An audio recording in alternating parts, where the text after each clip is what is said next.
अस्सलाम वालेकुम दोस्तों, की हाल चाल है। मैं थोड़ा मेजबान मोहम्मद शाह, तो तुम देख रहे हो अपना यूट्यूब चैनल सुपर टीवी। सब तो पहले तो जोड़े अपने वीर अपने चैनल से नवे आए, चैनल को सबसक्राइब करो। मदरसे मंडी आए हैं तो हफ्ते वाले दिन मंडी लगती है। साढ़े नाल ने नवाज भाई खड़े ने, की हाल ऐन मूँह करके बोला यार, तू भी मुझे यकीन कर, गाइयां ने तेन दबाया पिया। अच्छा जी, इन्होंने कोल होंगे फ्रीज ना, और केड़ी नस्ल के इन्होंने देखते हैं जानवर, रेट शेट चेक करते हैं तो लाइक कमेंट शेयर लाजमी है जी। नवाज भाई का माल है सारा। ਇਹਦਾ ਕੀ ਮੁੱਲ ਹੈ ਇਹਦਾ? 1 ਲੱਖ ਰੁਪਇਆ। ਇਹ ਨਸਲ ਕਿਹੜੀ ਹੈ? ਰੋਈ ਕਰਾਸ ਆ ਫਰੀਜ਼ਨ ਨਾਲ। ਹਾਂ ਆਸਟ੍ਰੇਲੀਅਨ ਨਾਲ ਵੈ ਟੈਟ ਆ ਤੇਰੀ। ਆ ਜਿਹੜੀ ਇਹਦਾ ਕੀ ਮੁੱਲ ਹੈ? ਇਹਦਾ 1 ਲੱਖ 1,20,000। ਇਹ ਕਿਹੜੀ ਨਸਲ? ਆਸਟ੍ਰੇਲੀਆ। ਇਹਦੀ ਉਮਰ ਕਿੰਨੀ ਕੁ ਹੈ ਇਹਦੀ? ਦੁੰਦੀ ਤੇ ਨਵੀਂ ਕਦੋਂ ਤੱਕ ਹੋਏਗੀ ਇਹ? ਹੋ ਜਾਂਦਾ ਵੀ ਰਖਾ ਲਗਾ। ਅੱਛਾ, ਯਾਨੀ ਕਿ ਜਵਾਨ ਹੈ।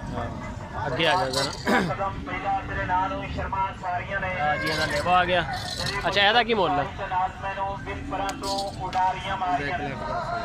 1,10,000। ਇਹ ਕਿਹੜੀ ਨਸਲ ਹੈ? ਫਰੀਜ਼ਨ ਆ ਗਿਆ ਜੀ ਇਹਦਾ ਚੱਡਾ। ਅੱਛਾ, ਤੇ ਇਹਦਾ ਇਹ ਤਾਰਾਂ ਕਰਨ ਡਈ ਆ? ਨਾੜੇ ਕਰਦੀ ਪਈ ਸਾਰੇ ਗੱਬਣ ਹੋਵੇ। ਅੱਛਾ, ਇਹ ਨਾੜੇ ਗੱਬਣ ਦੇ ਹੁੰਦੇ ਆ। ਅੱਛਾ, ਯਾਨੀ ਕਿ ਜਿੱਥੋਂ ਫਾਰਮਾਂ 'ਚੋਂ ਆਉਂਦੀਆਂ ਇਹ ਉੱਥੇ ਹੋ ਵੀ ਜਾਂਦੀਆਂ ਹੈ, ਕੋਈ ਬਰੀਡਰ ਹੁੰਦੇ। ਇਹਦਾ ਕੀ ਮੁੱਲ ਆ? 1,30,000। ਤੇ ਇਹ ਨਸਲ ਕਿਹੜੀ ਹੈ? ਹਾਂ, ਜਰਸੀ ਕਰਾਸ। ਦੁੱਧ ਨੂੰ ਚੰਗੀ ਨਸਲ ਹੈ ਇਹ? ਸਹੀ ਹੋ ਗਿਆ। ਦੁੱਧ ਨੂੰ ਵੈਸੇ ਸਭ ਤੋਂ ਅੱਛੀ ਨਸਲ ਹੈ ਕਿਹੜੀ ਪਾਕਿਸਤਾਨ ਦੇ ਵਿੱਚ? Australian jersey. ਇਹਦਾ ਕੀ ਮੁੱਲ ਆ ਸਾਹਮਣੇ ਦਾ? ਆ ਜਿਹੜੀ ਸਾਹਮਣੇ ਖੜੀ 95,000। ਤੇ ਇਹਦਾ? ਇਹਦਾ 85,000।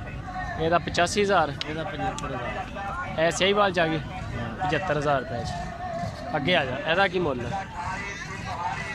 ਆ ਕਲਰ ਵਾਲੀ ਦਾ? ਇਹਦਾ 82,000। ਇਹ ਕਿਹੜੀ ਨਸਲ? Australia cross. Australian cross. ਤੇ ਉਹ ਜਿਹੜੀ ਪਰੇ ਕਾਲੀ ਵੱਡੀ ਨਾ? ਫਰੀਜ਼ਨ। ਅੱਛਾ, ਆਪਣਾ ਨੰਬਰ ਸ਼ੰਬਰ ਹੈ ਕੋਈ?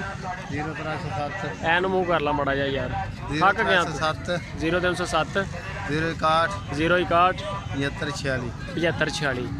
ਨਵਾਜ਼ ਭਾਈ ਹਾਂ, ਕਿਹੜੀ ਜਗ੍ਹਾ ਤੇ ਆਪਣਾ ਫਾਰਮ ਸ਼ਰਮ ਡੇਰਾ ਸ਼ੇਰਾ ਕਿਹੜੀ ਜਗ੍ਹਾ ਤੇ? ਬਿਹਾੜੀ ਇਕਬਾਲ ਤੋਂ। ਬਿਹਾੜੀ ਇਕਬਾਲ ਟਾਊਨ ਹੁੰਦਾ ਉੱਥੇ ਮਾਲ ਆਪਣੇ ਕੋਲ ਇਸ ਤਰ੍ਹਾਂ ਦਾ ਹਰ ਵੇਲੇ ਜਿੰਨਾ ਮਰਜ਼ੀ ਲੈ ਲਓ। ਚਲੋ ਠੀਕ ਹੋਗਾ, ਕਰੋ ਕੰਮ ਸਰ ਆਪਣਾ, ਮਿਹਰਬਾਨੀ ਤੁਸੀਂ ਟਾਈਮ ਦਿੱਤਾ। ਇਹ ਹੈ ਜੀ ਦੋਸਤੋ ਨਵਾਜ਼ ਭਾਈ ਦਾ ਮਾਲ ਇਹ ਸਾਰਾ। ਤੇ ਇਹਨਾਂ ਦੇ ਵਿੱਚ ਇਹ ਜਿਹੜੀ ਹੁਣ ਵੈੜ ਇਹਨਾਂ ਦੇ ਕੋਲ ਆ, ਇਹ ਤਾਰਾਂ ਕਰਨ ਲਈ ਹੈ। ਨਾੜੇ ਜਿਹਨੂੰ ਕਹਿੰਦੇ ਆ, ਇਹ ਕਹਿੰਦਾ ਵੀ ਗੱਬਣ ਵੀ ਹੋ ਸਕਦੀ ਇਹਦਾ। ਤੇ ਹੁਣ ਅੱਲਾਹ ਪਾਕ ਬਿਹਤਰ ਜਾਣਦਾ, ਕਿਉਂਕਿ ਫਾਰਮਾਂ 'ਚੋਂ ਆਉਂਦਾ ਜਾਨਵਰ ਤੇ ਪੋਸੀਬਲ ਹੈ ਕਿ ਨਵਾਂ ਹੀ ਹੋਊਗੀ ਹੋਵੇ। ਇਹ ਸਾਰਾ ਮਾਲ ਹੈ ਇਹਨਾਂ ਕੋਲ। ਜੇ ਅਗਰ ਕਿਸੇ ਭਰਾ ਨੂੰ ਮਾਲ ਪਾਸ ਆਵੇ ਤਾਂ ਤੁਸੀਂ ਰਾਬਤਾ ਕਰ ਸਕਦੇ ਹੋ। ਨਵਾਜ਼ ਭਾਈ ਨਾਲ ਸਾਹਮਣੇ ਖੜੇ ਨੇ ਸਾਥ ਵਿੱਚ। ਲਾਈਕ ਕਮੈਂਟ ਸ਼ੇਅਰ ਲਾਜ਼ਮੀ। ਤੇ ਮਿਲਦੇ ਹਾਂ ਫਿਰ ਇੱਕ ਨਵੀਂ ਵੀਡੀਓ 'ਚ। ਆਪਣਾ ਬਹੁਤ ਸਾਰਾ ਖਿਆਲ ਰੱਖਣਾ ਦੋਸਤੋ।